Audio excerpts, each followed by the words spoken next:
شروع اللہ کے نام سے جو بہت مہربان اور نہایت رحم کرنے والا ہے۔ لاکھوں درود و سلام آپ صلی اللہ علیہ وسلم پر اور آپ صلی اللہ علیہ وسلم کی آل پر۔ میرے عزیز ساتھیوں، ہلاکو خان جسے اپنی طاقت پر بہت تکبر تھا، وہ ہر وقت اللہ کی طاقت کا مذاق اڑایا کرتا تھا۔ پھر دیکھیے اللہ نے کیسے اپنی طاقت کا جلوہ دکھایا، اسے کیسے ایک مظلوم کی آہ لے ڈوبی۔ وہ ایک لمحے کی آن میں عرش سے فرش پر آ بیٹھا، اپنے ہی گھوڑے کے ہاتھوں بے دریغی سے قتل ہوا۔ میری محترم ساتھیوں، چلیے واقعہ شروع کرتے ہیں۔ دنیا کا ظالم اور وحشی ترین شخص ہلاکو خان اپنے گھوڑے پر بڑی شان سے بیٹھا تھا۔ چاروں طرف تاتاری افواج کی صفیں کھڑی تھیں، سب سے آگے ہلاکو خان کا گھوڑا تھا۔ ہلاکو خان کے سامنے قیدی مسلمانوں کی 3 صفیں کھڑی تھیں، جن کو آج ہلاکو خان نے اپنے حکم پر قتل ہوتے ہوئے دیکھنا تھا، جن کو آج ہلاکو خان نے موت کی نیند سلانا تھا۔ وہ ظالم بولا، ان کے سر قلم کر دو، اور جلاد نے لوگوں کے سر کاٹنا شروع کر دیے۔ پہلی صف میں ایک کی گردن گئی، پھر دوسرے کی گردن گئی، پھر تیسرے کی گردن گئی۔ اس پہلی ہی صف میں ایک بوڑھا مسلمان مظلوم قیدی بھی کھڑا تھا، جو اپنے گھر کا واحد کفیل تھا۔ وہ بے قصور تھا۔ وہ موت کے ڈر کی وجہ سے ایک صف سے دوسری صف میں چلا گیا۔ پہلی صف میں سب کی گردنیں اڑا دی گئیں، سب کے سر قلم کر دیے گئے۔ ہلاکو خان کی نظر اس بوڑھے پر پڑ چکی تھی۔ اس نے دیکھ لیا تھا کہ بوڑھا موت کے خوف کی وجہ سے اپنی پہلی صف چھوڑ کر دوسری صف میں چلا گیا۔ ہلاکو خان گھوڑے پر بیٹھا ہوا ہاتھ میں طاقتور گرز اچھال رہا تھا اور مسلمانوں کے قتل کے منظر کو ایک کھیل کی طرح دیکھ رہا تھا، اور اس کھیل سے خود کو خوش کر رہا تھا، محظوظ کر رہا تھا۔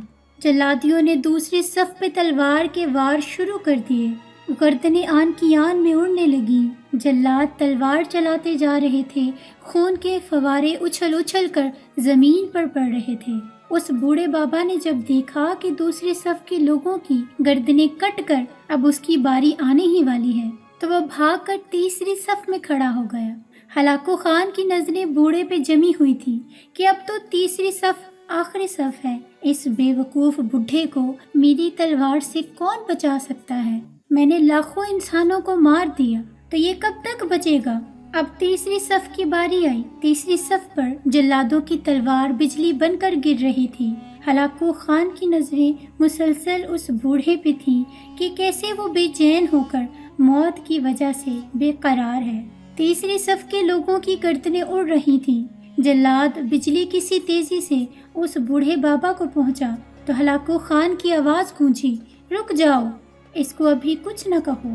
بابا بتا، پہلی صف سے تو دوسری صف میں بھاگا، جب وہ ختم ہوئی تو تیسری صف میں بھاگ آیا۔ بابا اب بتا، اب تو پیچھے کوئی اور صف باقی ہی نہیں رہی، اب تو بھاگ کر کہاں جائے گا؟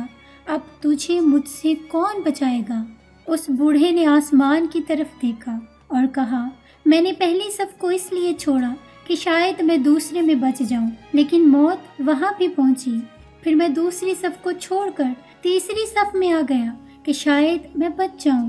ہلاکو نے گرز کو ہاتھ میں اچھالا اور کہا، بابا کیسی خام خیالی ہے، یہ کیسی بہکی بہکی باتیں کر رہے ہو؟ بھلا تمہیں میری تلوار سے بھی کوئی بچا سکتا ہے؟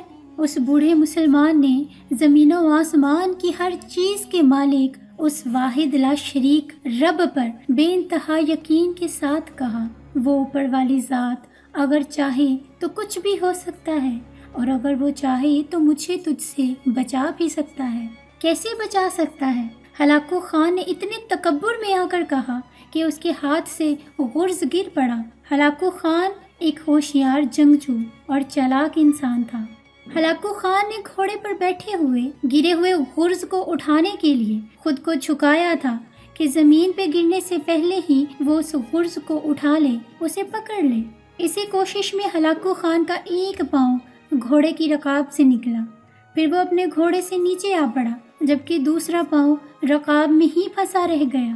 ہلاکو خان کا گھوڑا اتنا ڈر گیا، کہ بھاگ نکلا۔